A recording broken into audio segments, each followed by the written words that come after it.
bagus dan bagus, Pak. Bukan bagus dan jelek. Bagus itu kenapa? Karena Anda tahu kalau Anda tidak berprestasi, Anda akan ditendang. Jadi Anda akan selalu berpikir, nanti gua harus berprestasi nih. Anda akan terpacu. Seperti saya bilang tadi, orang lari 100 meter, Pak. Iya, orang lari 100 meter, kalau lari sendiri itu kencang. Kalau dikejar anjing, apalagi kejar harimau, Pak, itu lebih kencang lagi. Bahkan itu kalau maling pernah ngejar, ada yang pernah ngejar maling nggak? Pernah ya? Itu maling kalau dikejar mau digebukin, Mas, itu tinggi tembok bisa diloncat, betul nggak, Mas? Itu kali 4 meter kok bisa loncat, Mas. Punya ilmu terbang, terbang ya, daripada dibakar. Ya kan? Itu tembok 4 meter tuh loncat, Mas. Itu fungsinya. Makanya saya bilang, perusahaan yang maju, yang flow-nya bagus, akan melakukan seperti itu. Jadi setiap orang akan, itu bagus untuk Anda. Karena apa? Anda akan selalu berpikir maju. Bahkan yang bagus itu nanti orang-orang berprestasinya itu banyak. Dan bila perlu orang-orang berprestasi itu diincar sama semua perusahaan. Bank yang paling bagus yang dijadikan inceran di dunia bank itu kan 2. HSBC sama Citibank. Kalau perusahaan Samsung kali ya, itu cukup bagus, itu sering dicari sama orang. Jadi orang-orang di dalam perusahaan itu dicari sama semua orang. Bayangkan, Anda bisa nggak buat itu disangkut gitu? Buat biar satu kawal Anda jadi orang yang paling dicari dari semua perusahaan di sini. Dia bilang, kalau mau ngambil orang, ambil di sangku aja. Bisa sampai kayak gitu, bisa nggak Anda buat diri Anda kayak gitu? Itu nanti Pak Hari senang sekali hidupnya, Pak ya. Iya, karena Anda berprestasi, Anda terdorong oleh diri sendiri untuk maju, Mas. Anda akan bilang, jadi Anda nanti punya nilai tawar. Ini saya bilang SDM terbaik itu aset itu. Kalau Anda sudah buat diri Anda kayak gitu semua, Anda punya nilai tawar. Atasan Anda takut sama Anda. Dia akan bilang, kalau Anda nggak diturutin, Anda akan keluar. Dan dia mikir, kehilangan satu orang berprestasi itu lebih parah daripada kehilangan 100 orang. Dia bilang. 1 orang berprestasi itu luar biasa loh. Bisa nggak Anda buat kayak gitu? Itu jawabannya kan. Ya, ini SDM. Nah, kalau untuk bawahan, inilah yang harus Anda jaga. 3 orang ini, Anda ingat ya, yang skill tinggi, will rendah, itu karena dia tidak punya chemistry aja dengan Anda. Jadi Anda harus ciptakan chemistry, Anda harus ciptakan cinta di antara kita. Anda harus dekati dia. Ya seperti Anda cari pacar lah, atau cari istri lah, atau cari istri kedua. Enggak bercanda. Tadi sudah ada yang tanya ya. Jadi seperti itu. Anda ciptakan cinta di antara kita. Jadi mereka percaya dengan kita. Itu yang pertama. Terus yang kedua, skill tinggi, will tinggi. Itu nggak usah diapa-apain. Itu udah orang elit Anda. Terus yang terakhir adalah skill rata dan will tinggi. Ini orang yang setia sama Anda, namun kemampuannya masih rata-rata. Tugas Anda adalah menaikkan dia dari posisi ini menjadi ini. Tugasnya cuma seperti itu. Ini tim elit Anda, modal manusia Anda yang punya. Untuk yang 3 ini, ya kalau mereka ngikutin oke, enggak ya sudah. Itu kunci pemimpin, Mas. Kita tidak bisa menguasai semuanya. Ini saya buka langsung sama Anda. Memang seperti itu. Kan kalau orang bilang 80% penghasilan itu didapatkan dari 20% orang. Hukum Pareto. Sales juga sama. Oke, lanjut ya. Ada yang mau nanya? Enggak? Oke. Next, mau nanya? Oh enggak. Oke, next ya. Iya, budaya kerja. Saya punya waktu sampai, enggak apa-apa, ini sampai 1:30 ya. Saya biasanya sampai 1:30, sampai 1:30 istirahat. Enggak apa-apa ya. Oke, kita sampai 1:30. Budaya kerja. Nah, gimana sih kita buat bawahan kita ini mau kerja keras sebagai kuda? Kan lagunya gitu. Kerja keras sebagai kuda. Kan gitu. Iya, gimana Anda membuat bawahan Anda mau kerja keras sebagai kuda? Loh, ini keterampilan kepemimpinan loh. Kalau bawahan Anda nggak mau kerja keras sebagai kuda, Anda nggak berhasil pimpin. Kalau yang sibuk cuma Anda sendiri, bawahan Anda santai-santai, habis jam istirahat dia tiduran di musola, seandainya. Atau malam-malam, ini kebiasaan saya orang teknik kimia juga, saya pernah masuk pabrik juga. Atau shift malam pada tidur semua, ada sibuk sendiri jadi leader kan?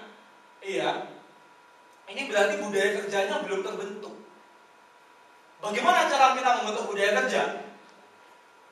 Yang pertama adalah kita harus menjadi dulu seperti itu. Kita buat mereka malu.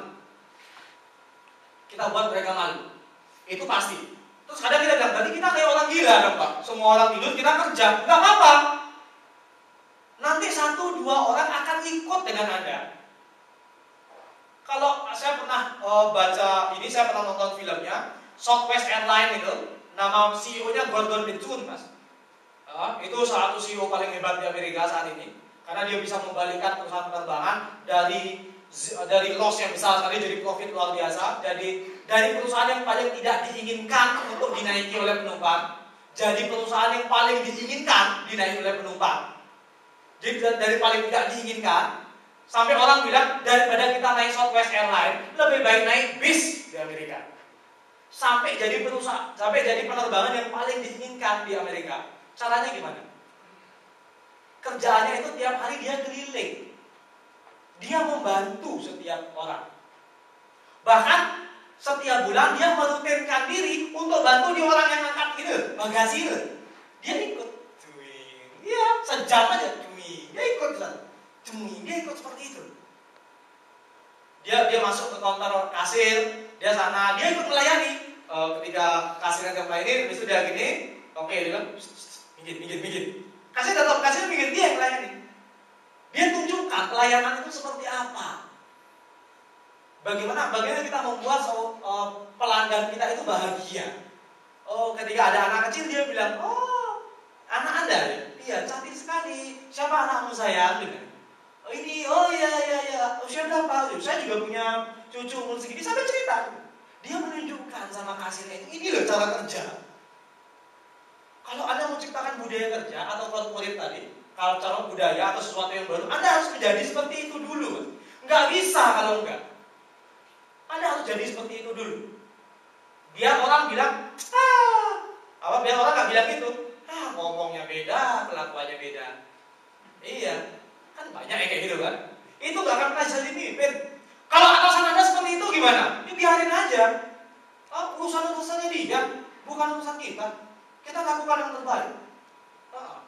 Orang-orang HRD itu nggak buta, Mas. Mereka bisa melihat semuanya, cuma tidak dikatakan. Orang HRD itu kan orang yang pintar menyimpan rahasia. Saya kenal banyak orang HRD. Jadi kayak Pak Hari di sini orang yang pintar menyimpan rahasia. Dia tidak akan mengatakan kalau Anda sedang dimonitor. Tapi tiba-tiba tahu-tahu ada promosi aja, Anda layak aja. Mereka tahu, cuma mereka tidak mengatakan. Anda harus jadi seperti itu dulu. Setelah Anda jadi, baru pada tingkatan kedua tadi, mengharuskan. Seorang pemimpin itu punya kekuatan untuk mengharuskan. Karena Anda punya tim elit tadi, Anda punya modal manusia tadi. Dengan modal manusia tadi, Anda haruskan perubahan itu terjadi. Kalau yang tidak nurut gimana? Pilihannya 2, you in or you out. Saya bisa referensikan Anda untuk pindah bagian. Bisa nggak itu Pak? Bisa selama diterima oleh bagian yang mau menerima. Bisa selama diterima oleh bagian yang mau menerima. Tapi Anda bisa mereferensikan you in or you out. Asal alasan Anda jelas, perubahan Anda jelas, tujuan Anda jelas, niatnya jelas, dan hasilnya nanti pun akan jelas. Setelah Anda menjadi orang seperti itu, Anda cuma tinggal mengharuskan. Haruskan. Pilihannya cuma ada you in or you out. Oke, I'll try. Saya akan coba. Oke, tim elit Anda yang akan bekerja itu. Mereka akan terpengaruh. Ketika hasilnya sudah bagus, biasanya manusia kan seperti itu, Mas. Susah kalau mau jadi saya pertama, Pak. Benar nggak? Iya. Sejak kecil kita senang duduk di belakang. Ya kan? Senangnya jadi pengikut. Anda harus contohkan ke depan bahwa hasilnya bagus, maka mereka akan ikut. Gitu. Ada kebalikannya juga kalau banyak budaya kita yang duduk di belakang. Iya, jadi kita bisa mengarahkan mereka untuk jalan di depan. Gitu. Anda beruntung seperti itu. Haruskan. Ketika Anda sudah mengharuskan, semua orang tetap ikut, setiap orang itu ikut, ada 1-2 orang yang tetap tidak mau ikut, di situ Anda bilang, you in or you out. Itu namanya ketegasan. Jangan sampai Anda dilecehkan ketika Anda berbicara di depan oleh mereka. Karena terkadang mereka juga membutuhkan dukungan dari orang lain. Anda harus tegas di sana. Ketika program Anda sudah berjalan dan ada orang-orang yang melecehkan Anda, dan ketika Anda ajak ngomong secara personal tanpa menyalahkan, tetap ya, secara personal tetap mereka melecehkan Anda di depan, Anda bilang you in or you out. Kalau you out, saya akan kasihkan Anda ke tempat lain. Jangan sakit hati. Sakit hati yang rugi siapa? Kita ya, seperti saya bilang tadi, babi lu, yang rugi kita gitu. Kalau kita sakit hati rugi kita. Itu niat dia gitu. Kalau niat dia buat kita sakit hati, kita jadi sakit hati, berarti kan dia berhasil. Dia menang, kita kalah. Haruskah berani. Kalau Anda tetap kalau Anda masing-masing merasa agak ragu, minta bantuan atasan, atau nggak minta bantuan atasan lagi. Kalau Anda minta bantuan yang paling atas, nggak apa-apa. Kalau nggak, nanti ngomong sama ahli. Dia berarti kerjaan saya lagi, apa dia?